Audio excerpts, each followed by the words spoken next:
नमस्कार। सुन लो यूपीएससी के इस खास सत्र में आपका स्वागत है। आज हम भारतीय स्वतंत्रता संग्राम के एक ऐसे अध्याय को खंगालेंगे जहां जोश था, जुनून था और बलिदान की एक अलग ही कहानी थी। हम बात कर रहे हैं क्रांतिकारी प्रवृत्तियों की, यानी रेवोल्यूशनरी ट्रेंड्स की। नमस्कार। और हमारा आधार है इग्नू का MA history course MHI 08 unit 13 revolutionary trends. तो आज हम समझेंगे कि ये क्रांतिकारी आंदोलन क्या था, कैसे पनपा और इसका आज़ादी की लड़ाई में क्या योगदान रहा। ये सिर्फ कुछ घटनाओं का जिक्र नहीं, बल्कि पूरी विचारधारा, उसके विकास और उसके असर को समझने की कोशिश है। बिल्कुल। और ये यूपीएससी एस्पिरेंट्स के लिए खासतौर पर महत्वपूर्ण है। अक्सर हम स्वतंत्रता संग्राम को सिर्फ गांधीवादी आंदोलन के चश्मे से देखते हैं, लेकिन उसके समानांतर पैरेलल में एक और धारा बह रही थी। एक ऐसी धारा जो ब्रिटिश राज को आप कह सकते हैं हथियार के दम पर उखाड़ फेंकना चाहती थी। तो क्या थे वो कारण? What drove these young men and women? उनकी आइडियोलॉजी, उनकी विचारधारा क्या थी और सबसे जरूरी उनका इम्पैक्ट, उनका प्रभाव क्या पड़ा? हाँ, इन्हीं सवालों के जवाब हम इस यूनिट के जरिए तलाशेंगे। ये समझना जरूरी है कि ये क्यों हुआ, क्यों कुछ लोगों को लगा कि नरम दल या फिर गांधी जी का अहिंसक रास्ता काफी नहीं है। और इस चर्चा से श्रोताओं को क्या मिलेगा? जाहिर है यूपीएससी मेंस, जीएस पेपर 1 के लिए तो इम्पोर्टेंट इनसाइट्स मिलेंगी ही, पर साथ ही उन गुमनाम नायकों, उन अनसंग हीरोज की कहानियों से भी रूबरू होने का मौका मिलेगा, जिन्होंने आज़ादी की वेदी पर अपना सब कुछ कुर्बान कर दिया। We will explore the ideas, the actions, the conspiracies and the ultimate legacy of these revolutionaries. तो चलिए शुरू करते हैं पृष्ठभूमि से। Section 13.2 background. 19वीं सदी का अंत, मतलब लेट 19th सेंचुरी। माहौल कैसा था? हाँ, 1885 में इंडियन नेशनल कांग्रेस बन चुकी थी। उदारवादी राजनीति, लिबरल पॉलिटिक्स चल रही थी, लेकिन साथ ही एक बढ़ता हुआ राष्ट्रवाद, ग्रोइंग नेशनलिज्म भी महसूस हो रहा था। कुछ लोग थे जो कांग्रेस के तरीकों से संतुष्ट नहीं थे। बिल्कुल। और इसी दौर में एक और महत्वपूर्ण फैक्टर था धार्मिक पुनरुत्थान, रिलीजियस रिवाइवलिज्म। इसने राष्ट्रवाद को मजबूती तो दी, नेशनलिज्म को फ्यूल तो किया, लेकिन साथ ही राजनीति में धर्म का एक अजीब सा मिश्रण भी कर दिया।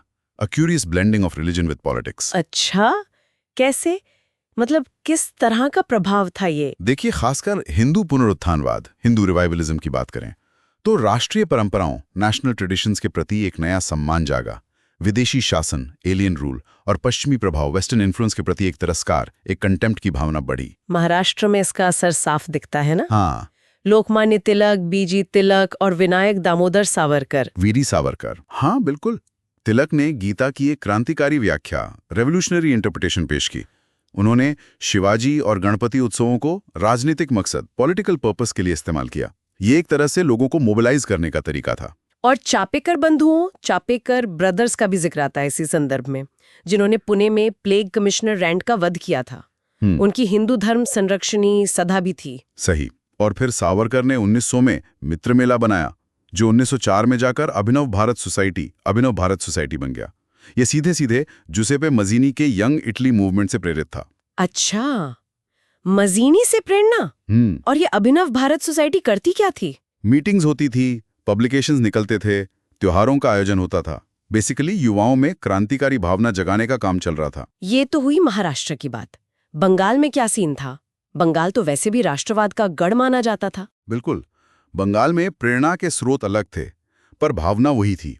बंकिम चंद्र चट्टोपाध्याय का उपन्यास आनंद मठ और उसी से निकला गीत वंदे मातरम, ये तो जैसे क्रांति का एंथम बन गया। हाँ, और स्वामी विवेकानंद का ओजस्वी भाषण, युवाओं में आत्मसम्मान जगाने का उनका काम, अरविंदो घोष, उनका भी जबरदस्त प्रभाव था। एग्जैक्टली। और इन्हीं विचारों की जमीन पर खड़ी हुई प्रमथनाथ मित्र की अनुशीलन समिति 1901 में CR दास, बारिंद्र कुमार घोष, अरविंदो के भाई जैसे लोग इससे जुड़े। अनुशीलन समिति, ये नाम तो बहुत सुना है। इनका क्या तरीका था? ये शारीरिक और नैतिक प्रशिक्षण पर जोर देते थे, लाइब्रेरीज, अखाड़े चलाते थे, और यहाँ भी धर्म का पुट था। दुर्गा पूजा को मातृभूमि, मदरलैंड की पूजा से जोड़ा गया, एक तरह का रिलीजियस सिग्निफिकेंस दिया गया। कल्ट ऑफ शक्ति का पंथ, जिसमें ओप्रेसर्स यानी दमनकारियों का खून बहाने तक का आह्वान था। वाओ, काफी इंटेंस था ये तो। लेकिन जैसा आपने शुरू में कहा, इस धार्मिक पुट का एक नेगेटिव साइड भी था। हाँ, ये इसका एक अहम पहलू है, जिसे नज़रअंदाज नहीं किया जा सकता। ये जो हिंदू रिवाइवलिज्म पर आधारित राष्ट्रवाद था, इसने अनजाने में ही सही मुस्लिम आबादी, मुस्लिम पॉपुलेशन के एक बड़े हिस्से को अलग थलग एलिनेट कर दिया। हिंदू नेशनलिज्म का जो विजन था, उसकी अपनी सीमाएं, लिमिटेशंस थीं। ये एक बहुत ज़रूरी पॉइंट है। तो ये थी पृष्ठभूमि। अब आते हैं शुरुआती घटनाओं पर। Section 13.3 early developments. हाँ, अब घटनाएं तेज होती हैं और इसमें सबसे बड़ा कैटलाइजिंग इवेंट था 1905 का बंगाल विभाजन, partition of Bengal. Right, Lord Curzon का फैसला, इसने तो जैसे पूरे देश में खासकर बंगाल में आग लगा दी थी। अंग्रेजों की डिवाइड एंड रूल, फूट डालो और राज करो की नीति साफ नजर आ गई थी। बिल्कुल।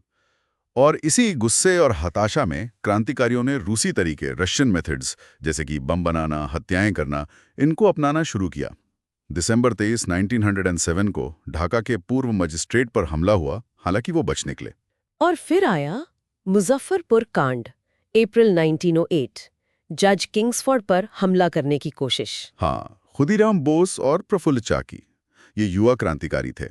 किंग्सफोर्ड को मारने के लिए बम फेंका, लेकिन गलती से गाड़ी में 2 ब्रिटिश महिलाएं, मिसेस कैनेडी और उनकी बेटी बैठी थी। उनकी दुखद मौत हो गई। ओह, ये तो बहुत ट्रेजिक हुआ। खुदीराम दोस पकड़े गए, उन्हें फांसी हुई। प्रफुल्ल चाकी ने पकड़े जाने से पहले खुद को गोली मार ली। इस घटना का बहुत असर हुआ। तिलक ने अपने अखबार केसरी में लिखा कि बम का जवाब पॉलिटिकल रिफॉर्म है, रिप्रेशन नहीं। मतलब दमन से ये चीजें रुकेंगी नहीं, बल्कि बढ़ेंगी। उन्हें इस लेख के लिए 6 साल की जेल भी हुई। तो ये घटनाएं बढ़ रही थीं, बंगाल के बाहर भी। हाँ, बनारस में, बनारस जिसे कहते थे, सचिंद्रनाथ सान्याल ने 1908 में अनुशीलन समिति की एक ब्रांच खोली। बाद में ये यंग मेंस एसोसिएशन बना। इसमें हरदयाल, अमीरचंद, दीनानाथ जैसे लोग सक्रिय थे। लाला हरदयाल तो फिर 1911 में यूएसए चले गए। और दिल्ली में? दिल्ली तो राजधानी बनने वाली थी। एग्जैक्टली। और दिल्ली में आकर मोर्चा संभाला रास बिहारी बोस ने। वो देहरादून से दिल्ली आए थे। यहाँ उन्होंने दिल्ली समूह, दिल्ली ग्रुप को सक्रिय किया। एक पत्रिका निकलती थी, लिबर्टी। बम बनाने का काम भी चल रहा था। और फिर हुआ वो बड़ा धमाका, वाइसराय लॉर्ड हार्डिंग पर हमला। हाँ, दिसंबर 23, 1912, जब लॉर्ड हार्डिंग हाथी पर सवार होकर नई राजधानी दिल्ली में प्रवेश कर रहे थे, चांदनी चौक में उनके जुलूस पर बम फेंका गया। हार्डिंग घायल हुए, महावत मारा गया। इसे दिल्ली कॉन्स्पिरेसी केस, दिल्ली षड्यंत्र केस के नाम से जाना जाता है। और इसमें रासबिहारी बोस का हाथ था। हाँ, वो मुख्य सूत्रधार माने जाते हैं। दिलचस्प बात यह है कि हमले को जस्टिफाई करने के लिए जो पर्चे बांटे गए, उनमें गीता, वेद और कुरान का हवाला दिया गया था। अच्छा, मतलब धर्म का इस्तेमाल जस्टिफिकेशन के लिए भी हो रहा था। बिल्कुल। रासबिहारी बोस तो बच निकले, लेकिन आमिरचंद, अवध बिहारी, बाल मुकुंद और बसंत कुमार बिस्वास, इन 4 लोगों को इस केस में फांसी दे दी गई। रासबिहारी बोस बच निकले, उन्होंने बाद में भी कुछ किया। हाँ, उन्होंने हार नहीं मानी। फर्स्ट वर्ल्ड वॉर के दौरान उन्होंने भारतीय सैनिकों, इंडियन सोल्जर्स की मदद से एक साइमल्टेनियस अपराइजिंग, एक साथ विद्रोह की योजना बनाई।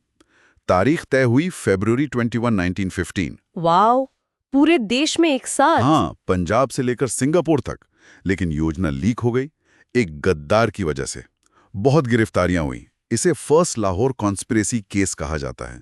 कई लोगों को सजा हुई। रासबिहारी बोस एक बार फिर बच निकले और जापान भाग गए। इनक्रेडिबल, बच निकलने में माहिर थे वो। हाँ, लेकिन ब्रिटिश सरकार भी चुप नहीं बैठी थी। उनकी दमन नीति, पॉलिसी ऑफ रिप्रेशन, तेज हो गई थी। लगातार षड्यंत्र केस, कॉन्स्पिरेसी केसेस चलाए जा रहे थे। जंदालाल दीक्षित और मैनपुरी षड्यंत्र केस, मैनपुरी कॉन्स्पिरेसी केस भी इसी दौर का है। तो ये तो हुई देश के अंदर की बात। विदेश में क्या चल रहा था? आपने लाला हरदयाल का जिक्र किया था। राइट। विदेश में, खासकर अमेरिका में, जो land of freedom and opportunity माना जाता था, क्रांतिकारी गतिविधियां काफी तेज थी। लाला हरदयाल ने सैन फ्रांसिस्को में मई 1913 में गदर नाम का अखबार शुरू किया और इसी से बनी गदर पार्टी। गदर पार्टी, ये तो बहुत फेमस है।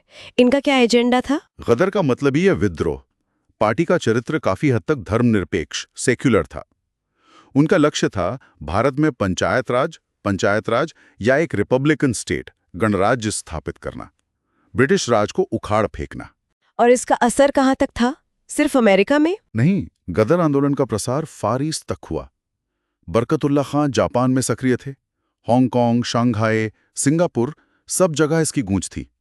और जब प्रथम विश्व युद्ध ग्रेट वॉर शुरू हुआ तो काबुल में भारत की एक अनंतिम सरकार प्रोविजनल गवर्नमेंट ऑफ इंडिया भी स्थापित की गई। काबुल में प्रोविजनल गवर्नमेंट? हाँ, राजा महेंद्र प्रताप इसके प्रेसिडेंट थे और बरकतुल्लाह खां प्राइम मिनिस्टर। जर्मनी और तुर्की से मदद की उम्मीद थी। हालांकि ये सरकार ज्यादा कुछ कर नहीं पाई, but it was a significant symbolic gesture. तो ये शुरुआती दौर था, काफी एक्शन पैक्ड। अब जरा इनकी विचारधारा को समझते हैं। Section 13.4 early founts of ideological inspiration, इनकी सोच क्या थी? देखिए, जो शुरुआती क्रांतिकारी थे उनकी आइडियोलॉजी में एक मजबूत धार्मिक झुकाव, स्ट्रॉन्ग रिलीजियस बायस था। रोमांटिसिज्म यानी रोमांटिकवाद और इमोशनलिज्म यानी भावुकता भी हावी थी। आध्यात्मिकता, स्पिरिचुअलिटी पर बहुत जोर था। लेकिन क्या ये आम लोगों वाला धर्म था? नहीं, वैसा नहीं। ये थोड़ा अलग था, ज्यादा फिलोसॉफिकल, ज्यादा कर्मकांड विरोधी। लेकिन धर्म एक बड़ी प्रेरणा जरूर था। और विदेशी प्रभाव? मजीनी का जिक्र तो आया था। हाँ बिल्कुल, मजीनी, गैरिबाल्डी, आयरिश रेवोल्यूशनरीज, आयरिश क्रांतिकारी, इन सब का काफी प्रभाव था। फिर 1905 में जापान की रूस पर जीत, जापान्स विक्ट्री ओवर रशिया, इसने भी एशियाई देशों में एक नया आत्मविश्वास भरा। French revolution, American revolution, Russian revolution, हालांकि वो बाद में हुआ, पर उसके विचार फैल रहे थे। इन सब से प्रेरणा ली जा रही थी। B C Pal, Annie Besant, V D Savarkar, इन सब पर मजीनी का प्रभाव दिखता है। सावरकर ने तो मजीनी की आत्मकथा का मराठी अनुवाद भी किया था। एग्जैक्टली। लेकिन विचारधारा में कॉम्प्लेक्सिटी थी, जटिलता थी। धार्मिकता के बावजूद धर्मनिरपेक्ष, सेक्युलर और यहाँ तक कि धर्म विरोधी, एंटी रिलीजियस रुझान भी मौजूद थे। अच्छा, एंटी रिलीजियस भी? हाँ, जैसे भूपेंद्रनाथ दत्ता, विवेकानंद के भाई, वो शुरू में धार्मिक थे पर बाद में मार्क्सवादी हो गए। कुछ लोगों को ये चिंता भी थी कि ज्यादा धार्मिकता दिखाने से मुस्लिम सहानुभूति, मुस्लिम सिंपथाइजर्स खो देंगे।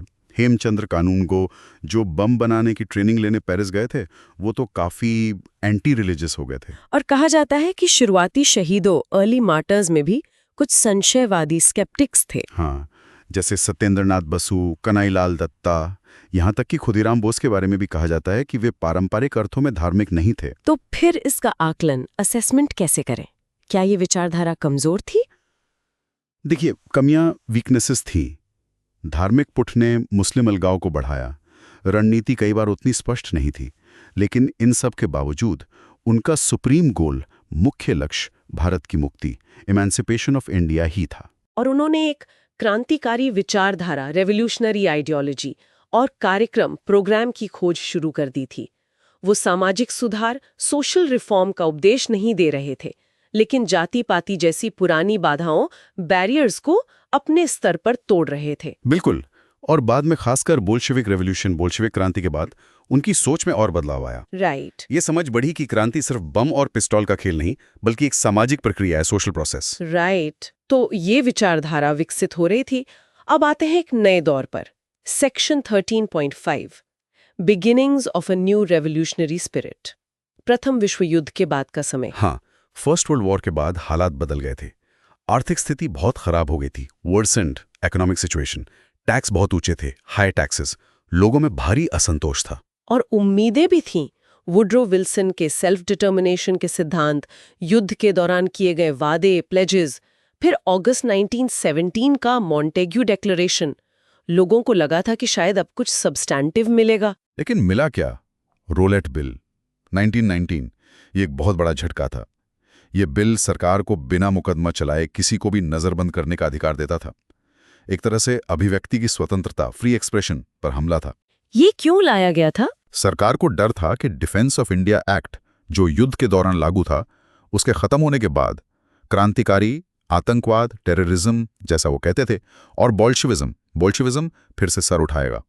तो उन्हें प्रिवेंटिव डिटेंशन, निवारक निरोध की शक्तियां चाहिए थी।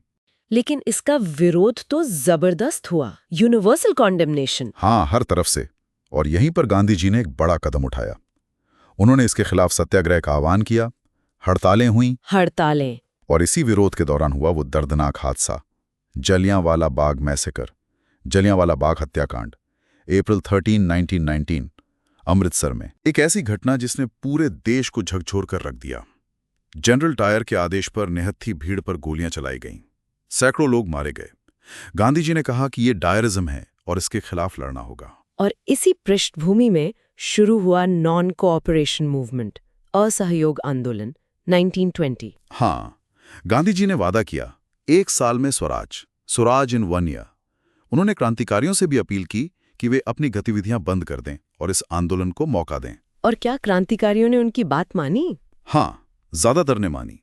उन्होंने गांधी जी को आश्वासन दिया कि वे 1 साल तक अपनी गतिविधियां रोक देंगे। युवाओं में जबरदस्त उत्साह था। हजारों छात्रों ने स्कूल कॉलेज छोड़ दिए, वकील वकालत छोड़कर आंदोलन में कूद पड़े। साथ ही देश में आर्थिक और श्रमिक संकट, इकोनॉमिक एंड लेबर क्राइसिस भी गहरा रहा था। माहौल एकदम चार्ज्ड अप था। लग रहा था कि बस अब आज़ादी मिलने ही वाली है। हाँ, उम्मीदें बहुत थीं। लेकिन फिर फरवरी 1922, चौरी चौरा कांड, उत्तर प्रदेश के गोरखपुर जिले में गुस्साई भीड़ ने एक पुलिस थाने में आग लगा दी, जिसमें 22 पुलिस वाले मारे गए। और गांधी जी ने? गांधी जी हिंसा की इस घटना से बहुत आहत हुए और उन्होंने अचानक आंदोलन वापस ले लिया। Sudden suspension of the movement. इसका क्या असर हुआ, खासकर उन युवाओं पर जो जोश में थे? अटर फ्रस्ट्रेशन, घोर निराशा। वो युवा जिन्होंने अपना करियर, अपनी पढ़ाई दांव पर लगा दी थी, उन्हें लगा कि मंजिल के इतने करीब आकर सब खत्म हो गया। चंद्रशेखर आजाद, भगत सिंह, सुखदेव, मनमथनाथ गुप्ता, ऐसे कई युवा थे जिनका गांधी जी के इस फैसले से मोहभंग, डिसइल्यूजनमेंट हो गया। उन्हें गांधी जी की रणनीति समझ नहीं आई या वो असहमत थे? वो गांधी जी की राजनीति और नैतिकता, पॉलिटिक्स विद मोरालिटी के मेल वाली अवधारणा, कॉन्सेप्ट से सहमत नहीं हो पा रहे थे। उन्हें लगा कि आज़ादी के लिए लड़ाई में हिंसा या अहिंसा का सवाल इतना सीधा नहीं है, और इस निराशा ने उन्हें फिर से हिंसक रास्ते, वायलेंट क्रीड की ओर धकेल दिया। रेवोल्यूशनरी एक्टिविटीज का पुनरुत्थान, रिवाइवल हुआ। तो यहीं से एक नया अध्याय शुरू होता है। क्रांतिकारियों की अगली पीढ़ी सामने आती है। Section 13.6, birth of HRA, Hindustan Republican association. Exactly. गांधीवादी प्रयोग, गांधीन एक्सपेरिमेंट से निराशा तो थी, साथ ही बोल्शेविक रेवोल्यूशन का प्रभाव भी बढ़ रहा था। रूस में हुई क्रांति ने दुनिया भर के युवाओं को इंस्पायर किया था। समाजवाद, सोशलिज्म के प्रति एक आकर्षण पैदा हुआ। सामाजिक न्याय, सोशल जस्टिस के विचार फैल रहे थे। और भारत में भी वर्किंग क्लास, मजदूर वर्ग का उभार हो रहा था। ट्रेड यूनियंस बन रही थीं, उनमें एक रेवोल्यूशनरी पोटेंशियल, क्रांतिकारी क्षमता देखी जा रही थी। बिल्कुल। इसी माहौल में उत्तर प्रदेश, यूपी और पंजाब के क्रांतिकारियों ने मिलकर 1924 में हिंदुस्तान रिपब्लिकन एसोसिएशन का गठन किया। HRA, इनका उद्देश्य, ऑब्जेक्टिव क्या था? इनका लक्ष्य साफ था, एक संगठित और सशस्त्र क्रांति, ऑर्गेनाइज्ड एंड आर्म्ड रेवोल्यूशन द्वारा federated Republic of the United states of India, संयुक्त राज्य भारत का संघीय गणराज्य स्थापित करना। Federated Republic of the United states of India, काफी एम्बिशियस प्लान था। और इनकी संविधान का मूल सिद्धांत, बेसिक प्रिंसिपल क्या था? यूनिवर्सल सफ्रेज, यानी सार्वभौमिक मताधिकार, और हर तरह के शोषण, एक्सप्लॉयटेशन का अंत, चाहे वो आदमी द्वारा आदमी का हो या राष्ट्र द्वारा राष्ट्र का। और खास बात, इन्होंने लेबर यानी श्रमिक और किसानों यानी किसानों को संगठित करने पर जोर दिया। ये तो वाकई पिछली पीढ़ी के क्रांतिकारियों से एक आइडियोलॉजिकल एडवांसमेंट, वैचारिक प्रगति लगती है। सिर्फ गीता, आनंद मठ से प्रेरणा नहीं, बल्कि हाँ, रशियन, फ्रेंच, आयरिश क्रांतियों से भी सीख रहे थे।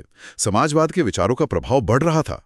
जोगेश चंद्र चैटर्जी, जो HIA के संस्थापकों में से थे, उन पर समाजवादी विचारों, सोशलिस्ट थॉट का काफी असर था।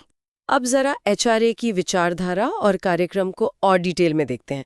Section 13.6.1, ideology and program of HRA। हाँ, इनकी सोच सिर्फ संकीर्ण राष्ट्रवाद, नैरो नेशनलिज्म तक सीमित नहीं थी। एक अंतर्राष्ट्रीय दृष्टिकोण, इंटरनेशनल पर्सपेक्टिव अपनाने की कोशिश थी। इन्होंने जनवरी 1, 1925 को द रेवोल्यूशनरी नाम का एक पैम्पलेट, एक पर्चा निकाला। द रेवोल्यूशनरी, इसकी शुरुआत कैसे होती है? इसकी शुरुआत जर्मन दार्शनिक फ्रीडरिच नीचे के कथन से होती है, chaos is necessary to the birth of a new star। मतलब एक नए तारे के जन्म के लिए अव्यवस्था जरूरी है। ये पर्चा कहता है कि भारत एक नए जन्म, न्यू बर्थ की प्रक्रिया से गुजर रहा है। और इसमें HRA का मैनिफेस्टो, घोषणा पत्र क्या था? इंटरनेशनल है। लक्ष्य है दुनिया में सामंजस्य, हार्मनी लाना, प्रतिस्पर्धा, कंपटीशन की जगह सहयोग, कोऑपरेशन स्थापित करना। ये तो काफी ऊंचे आदर्श थे, लेकिन तरीका तो वही था, सशस्त्र क्रांति। हाँ, तरीकों के मामले में वो पुराने क्रांतिकारियों से सहमत थे। Armed overthrow. पर्चे में साफ लिखा था, विदेशियों को भारत पर शासन करने का कोई औचित्य, जस्टिफिकेशन नहीं है सिवाय तलवार के दम के। इसलिए क्रांतिकारी पार्टी ने तलवार उठा ली है। लेकिन एक बहुत महत्वपूर्ण वाक्य भी था शायद इस पर्चे में। हाँ बिल्कुल, और वो वाक्य था, but the sword of the revolutionary party bears ideas at its edge. मतलब क्रांतिकारी पार्टी की तलवार के किनारे पर विचार होते हैं। ये सिर्फ माइंडलेस वायलेंस नहीं है, इसके पीछे एक सोच है, एक विजन है। The sword bears ideas at its edge, powerful stuff. तो ये थी एचआरए की विचारधारा। अब आते हैं इनकी सबसे चर्चित कार्रवाई पर। Section 13.6.2 Kakori conspiracy case. हाँ, एचआरए की सबसे बड़ी और शायद अकेली मेजर एक्शन थी काकोरी ट्रेन डकैती, काकोरी ट्रेन डकैती। हाँ, इसका उद्देश्य क्या था? रॉबरी क्यों? पैसा, जनरेट मनी। पार्टी को हथियार खरीदने और अपनी गतिविधियां चलाने के लिए पैसों की सख्त जरूरत थी। घटना कब हुई और कौन लोग शामिल थे? अगस्त 9, 1925 लखनऊ के पास काकोरी स्टेशन पर एक ट्रेन को रोका गया जिसमें सरकारी खजाना, गवर्नमेंट कैश जा रहा था। उसे लूट लिया गया। इसमें राम प्रसाद बिस्मिल, अशफाकुल्ला खान, चंद्रशेखर आजाद, मनमाथ नाथ गुप्ता, राजेंद्र लहेरी जैसे कई प्रमुख क्रांतिकारी शामिल थे। क्या इसमें किसी यात्री को नुकसान पहुंचा था? नहीं, योजना यही थी कि किसी यात्री को नुकसान न पहुंचाया जाए, और ऐसा ही हुआ। सिर्फ सरकारी खजाना लूटा गया। लेकिन एक यात्री गलती से गोली लगने से मारा गया था, जो अनपेक्षित था। लेकिन इसका परिणाम, आउटकम क्या हुआ? सरकार ने इसे बहुत गंभीरता से लिया। व्यापक गिरफ्तारियां हुईं। ज्यादातर बड़े नेता पकड़े गए सिवाय चंद्रशेखर आजाद के। और फिर चला मशहूर काकोरी षड्यंत्र केस, काकोरी कॉन्स्पिरेसी केस। और सजा? 4 क्रांतिकारियों रामप्रसाद बिस्मिल, अशफाकुल्ला खान, रोशन सिंह और राजेंद्र लाहिरी को फांसी दे दी गई।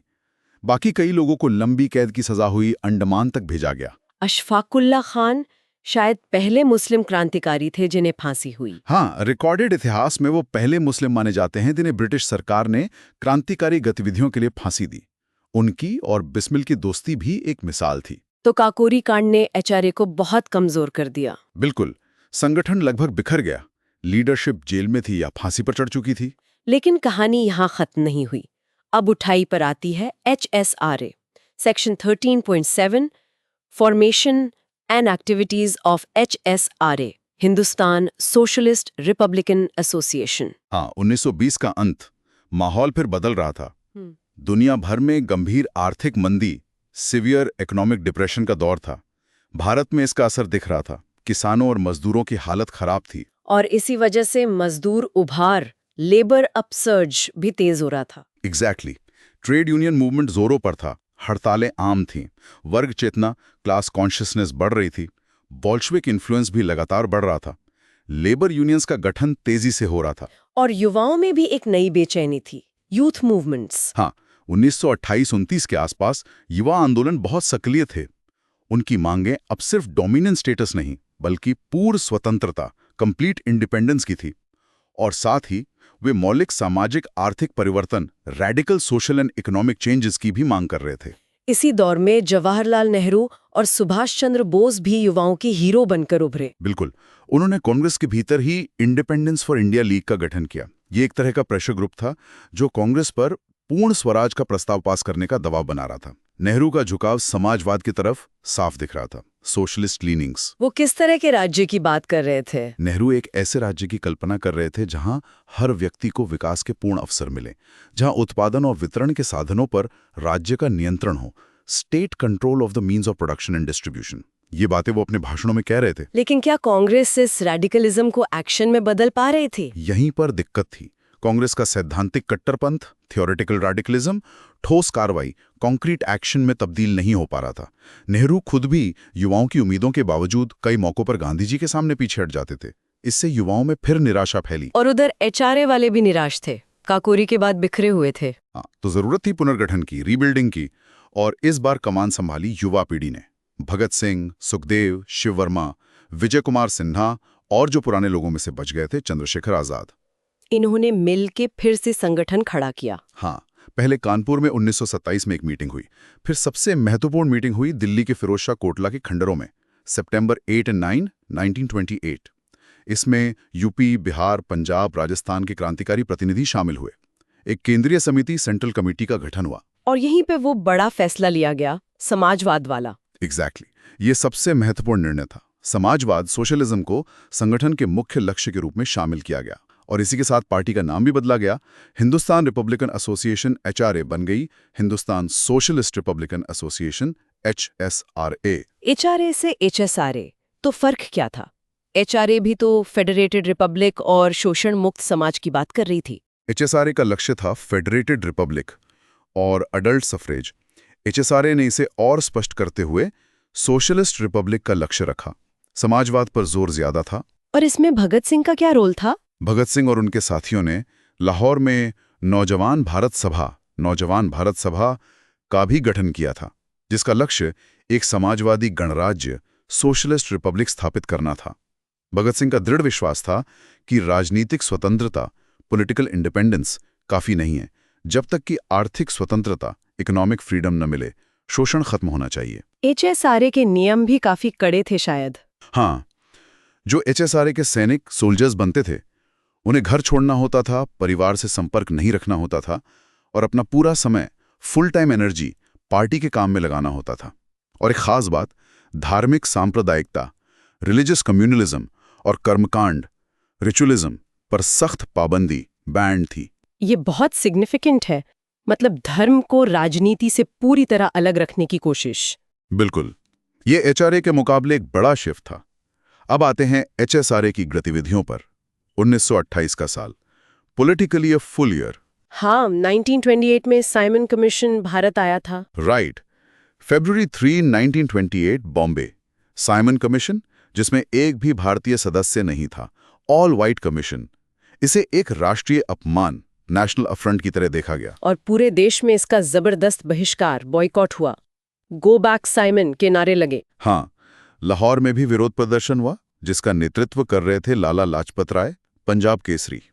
वहां पुलिस ने प्रदर्शनकारियों पर बर्बर लाठीचार्ज, ब्रूटल लाठीचार्ज किया। पुलिस अधीक्षक था स्कॉट, जेम्स ए स्कॉट। उसने खुद लालाजी पर लाठियां बरसाईं। और लालाजी को गंभीर चोटें आईं और कुछ हफ्तों बाद उनकी मृत्यु हो गई। हाँ, नवंबर 17, 1928। लालाजी की मौत से पूरे देश में गुस्सा, इंडिग्नेशन फैल गया। HSRA की युवा क्रांतिकारियों के लिए ये एक सीधी चुनौती थी। उन्होंने फैसला किया लालाजी की मौत का बदला लेना है, स्कॉट को मारना है। तो उन्होंने स्कॉट को मारने का प्लान बनाया। हाँ, योजना बनी, लेकिन जिस दिन हमला करना था, स्कॉट नजर नहीं आया। वो शायद छुट्टी पर था या कहीं छिप गया था। तो फिर प्लान कैंसिल कर दिया गया। स्कॉट की जगह निशाना बनाया गया deputy superintendent of police JP Saunders को, जो उस लाठीचार्ज में शामिल था। और हत्या की योजना कब एग्जीक्यूट हुई? दिसंबर 17, 1928, लाहौर में पुलिस हेडक्वार्टर्स के बाहर।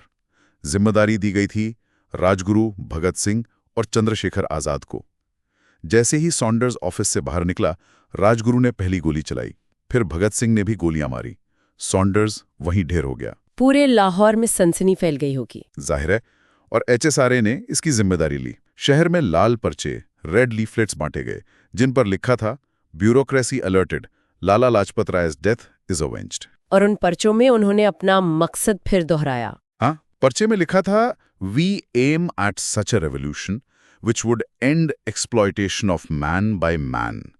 हम ऐसी क्रांति का लक्ष्य रखते हैं जो मनुष्य द्वारा मनुष्य के शोषण को समाप्त कर देगी। पुलिस उन्हें पकड़ पाई? नहीं, पुलिस की भारी नाकेबंदी के बावजूद तीनों क्रांतिकारी भगत सिंह, राजगुरु, आजाद भेस बदलकर लाहौर से निकलने में कामयाब रहे।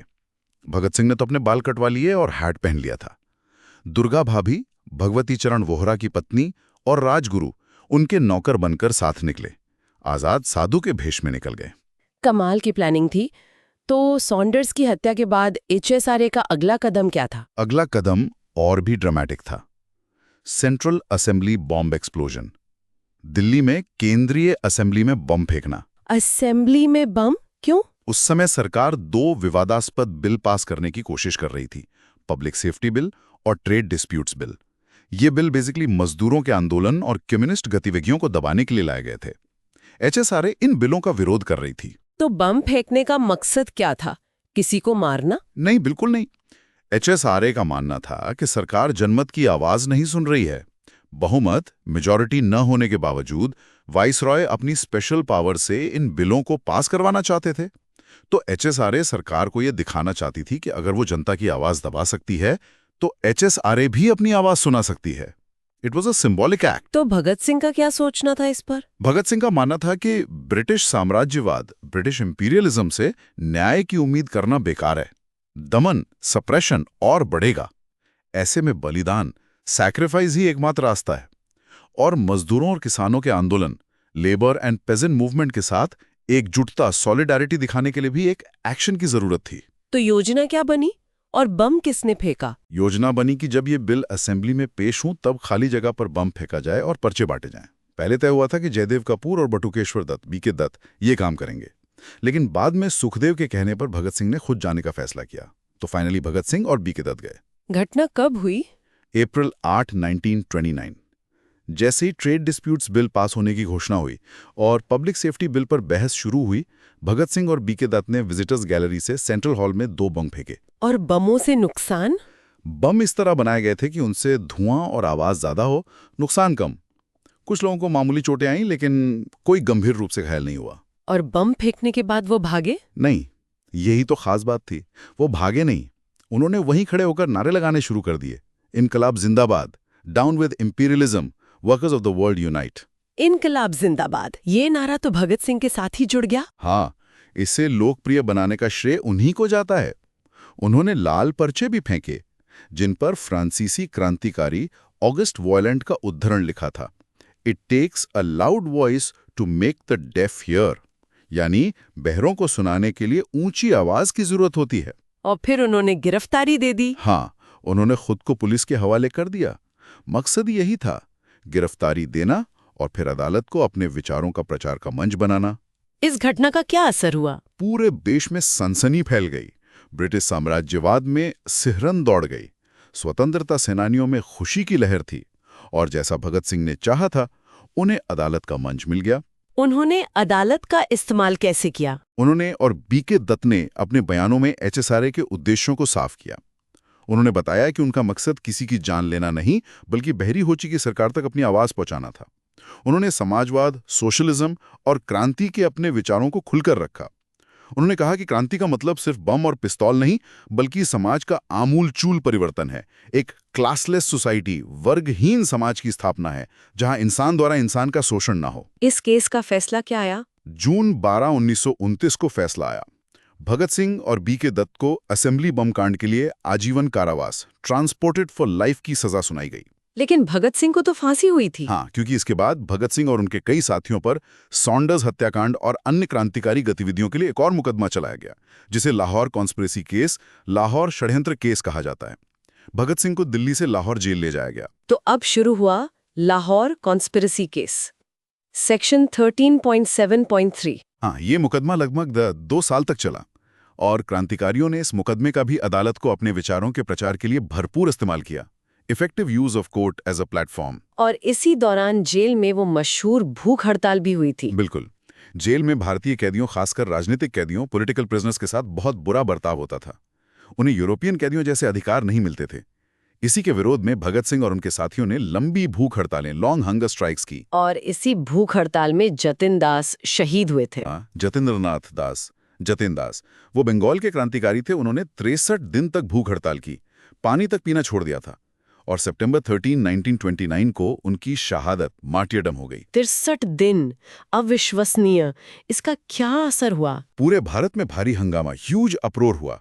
जतिंद्रनाथ का पार्थिव शरीर जब ट्रेन से लाहौर से कलकत्ता ले जाया जा रहा था, तो हर स्टेशन पर हजारों की भीड़ श्रद्धांजलि देने उमड़ पड़ती थी। सरकार पर दबाव बहुत बढ़ गया था। लेकिन मुकदमा चलता रहा और अंत में फैसला आया। हाँ, अक्टूबर 7, 1930 को फैसला आया। भगत सिंह, सुखदेव और राजगुरु को सॉन्डर्स हत्याकांड में दोषी करार देते हुए फांसी की सजा सुनाई गई। और फांसी कब दी गई? तय तारीख से 1 दिन पहले, मार्च 23, 1931 की शाम को लाहौर सेंट्रल जेल में तीनों को फांसी दे दी गई। उनके शवों को रात के अंधेरे में जेल से निकालकर सतलुज नदी, रिवर सतलुज के किनारे जला दिया गया। इस खबर से तो पूरा देश स्तब्ध रह गया होगा। बिल्कुल, पूरे देश में शोक और गुस्से की लहर दौड़ गई। इस फैसले की कड़ी निंदा कंडेम्ड हुई। गांधी जी पर भी दबाव था कि वो इरविन पैक्ट में इनकी सजा माफी की शर्त रखें, पर ऐसा हो नहीं पाया।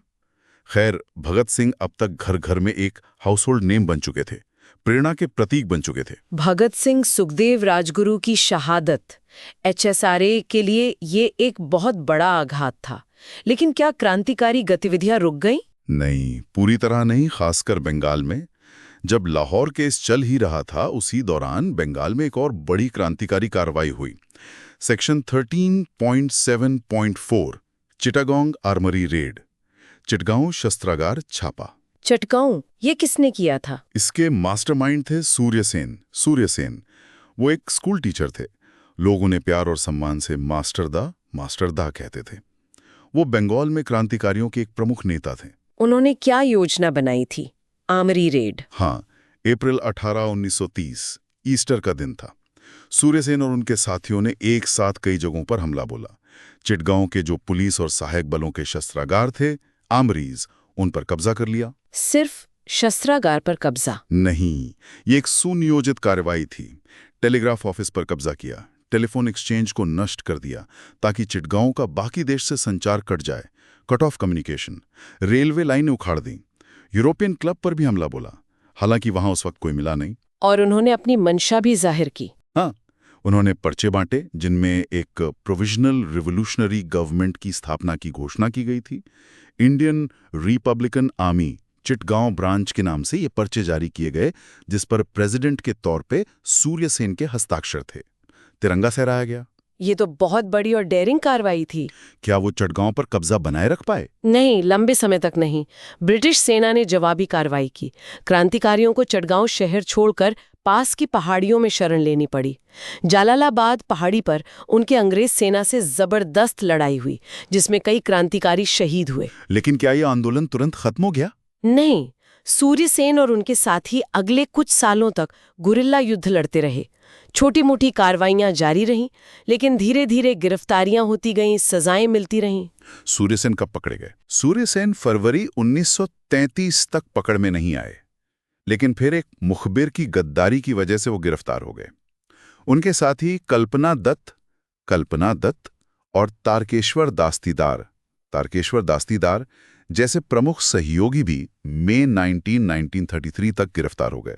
और फिर आर्मरी रेड केस का फैसला आया। हाँ, सूर्यसेन और तारकेश्वर दास्तीदार को मौत की सजा सुनाई गई। कल्पना दत्त समेत कई अन्य को आजीवन कारावास हुआ। सूर्यसेन को फांसी कब दी गई? जनवरी 12, 1934। फांसी से पहले उन्हें बहुत बुरी तरह टॉर्चर किया गया था। कहा जाता है कि उनके दांत तोड़ दिए गए थे, नाखून उखाड़ लिए गए थे, लेकिन उन्होंने अपना हौसला नहीं खोया। उन्होंने अपना अंतिम संदेश दिया, आइडियल एंड यूनिटी, आदर्श और एकता बनाए रखना, और कहा, never forget the 18th of April 1930, the day of the Eastern Rebellion in Chittagong. Write in red letters in the core of your hearts the names of the patriots who have sacrificed their lives at the altar of India's freedom. और अंत में कहा, a golden dream, a dream of free India, एक सुनहरा सपना, आजाद भारत का सपना। रोंगटे खड़े कर देने वाली कहानी है मास्टरदा की। तो चिटगांव रेड्स के बाद क्या क्रांतिकारी आंदोलन खत्म हो गया? देखिए, ऑर्गेनाइज तौर पर बड़े हमले कम हो गए। 1930s के मध्य तक, मिड 1930s तक ज्यादातर क्रांतिकारी समूह या तो बिखर गए या उनके सदस्य गिरफ्तार हो गए। ब्रिटिश रिप्रेशन बहुत ज्यादा था। तो इस पूरी यात्रा का सारांश क्या है? Section 13.8 summary. सारांश यह है कि क्रांतिकारी समूहों, रेवोल्यूशनरी ग्रुप्स, भले ही 1930 के मध्य तक काफी हद तक दब गए, लेकिन उनका प्रभाव खत्म नहीं हुआ। कई पूर्व क्रांतिकारी बाद में समाजवादी, सोशलिस्ट और कम्युनिस्ट आंदोलनों में शामिल हो गए और वहां उन्होंने महत्वपूर्ण भूमिका निभाई। और ये भी सच है कि गांधी जी के नेतृत्व में जो बड़े जन आंदोलन, मास मूवमेंट्स हुए, जैसे civil disobedience movement, quit India movement, उन्होंने क्रांतिकारी ऊर्जा, रेवोल्यूशनरी एनर्जी को एक तरह से रचनात्मक रूप से दिशा दी, कंस्ट्रक्टिवली हार्नेस्ड किया। कई युवा जो शायद क्रांतिकारी बनते, वो इन आंदोलनों में शामिल हो गए। बिल्कुल, लेकिन इसका मतलब ये नहीं कि क्रांतिकारी कार्रवाइयों, रेवोल्यूशनरी एक्शंस का महत्व कम हो जाता है। उन्हें अनदेखा नहीं किया जा सकता। शुरुआती छिटपुट घटनाओं से लेकर फिर एचआरए का बनना, काकोरी कांड, फिर एचएसआरए का समाजवाद को अपनाना, सॉन्डर्स की हत्या, असेंबली बॉम्ब विस्फोट और चटगांव षड्यंत्र केस, ये सब भारतीय स्वतंत्रता संग्राम के महत्वपूर्ण अध्याय हैं। तो निष्कर्ष ये निकलता है कि भले ही इंडियन नेशनल कांग्रेस स्वतंत्रता संग्राम में सबसे आगे रही, मुख्य धारा रही, लेकिन भारतीय क्रांतिकारियों, इंडियन रेवोल्यूशनरीज ने भी आज़ादी के संघर्ष, कॉज ऑफ फ्रीडम में अपना असीम योगदान, इमेंस कॉन्ट्रीब्यूशंस दिया। उनकी हिम्मत, उनके बलिदान ने लाखों लोगों को प्रेरित किया। एग्जैक्टली। उनकी कहानी सिर्फ हिंसा की कहानी नहीं, बल्कि देशभक्ति, साहस, वैचारिक मंथन और एक आजाद और बराबरी वाले भारत के सपने की कहानी है। तो चलिए आज की इस लंबी और विस्तृत चर्चा के मुख्य निष्कर्षों, की टेकअवेज को एक बार फिर दोहरा लेते हैं बुलेट स्टाइल में। जरूर। पहली बात, क्रांतिकारी आंदोलन, रेवोल्यूशनरी मूवमेंट क्यों उभरा? ये धार्मिक पुनरुत्थान, रिलीजियस रिवाइवलिज्म, विदेशी क्रांतियों, फॉरेन रेवोल्यूशंस और ब्रिटिश नीतियों, ब्रिटिश पॉलिसीज जैसे बंगाल विभाजन, पार्टीशन ऑफ बंगाल और रॉलेट एक्ट की प्रतिक्रिया, रिएक्शन में उभरा। दूसरी बात, शुरुआती चरण, अर्ली फेज में धार्मिकता, रिलीजियोसिटी और भावनात्मकता, इमोशनलिज्म का प्रभाव ज्यादा था, लेकिन साथ साथ धर्मनिरपेक्ष, सेक्युलर और बाद में समाजवादी, सोशलिस्ट विचार भी विकसित हो रहे थे। की ऑर्गेनाइजेशंस थी अभिनव भारत और अनुशीलन समिति। तीसरी बात, एचआरए, हिंदुस्तान रिपब्लिकन एसोसिएशन ने एक संगठित सशस्त्र क्रांति, ऑर्गेनाइज्ड आर्म्ड रेवोल्यूशन और शोषण मुक्त गणराज्य, एक्सप्लॉयटेशन फ्री रिपब्लिक का लक्ष्य रखा। काकोरी कांड, काकोरी इंसिडेंट इनकी प्रमुख और दुर्भाग्यवश अकेली बड़ी कार्रवाई रही। चौथी बात, HSRA, Hindustan socialist Republican association ने समाजवाद, सोशलिज्म को स्पष्ट रूप से अपने लक्ष्य में शामिल किया। इन्होंने राजनीतिक आज़ादी के साथ साथ आर्थिक स्वतंत्रता, इकोनॉमिक फ्रीडम पर जोर दिया। भगत सिंह इसके प्रमुख विचारक, आइडियोलॉग थे। पांचवी बात, एचएसआरए की प्रमुख कार्रवाइयां, मेजर एक्शंस कौन सी थीं?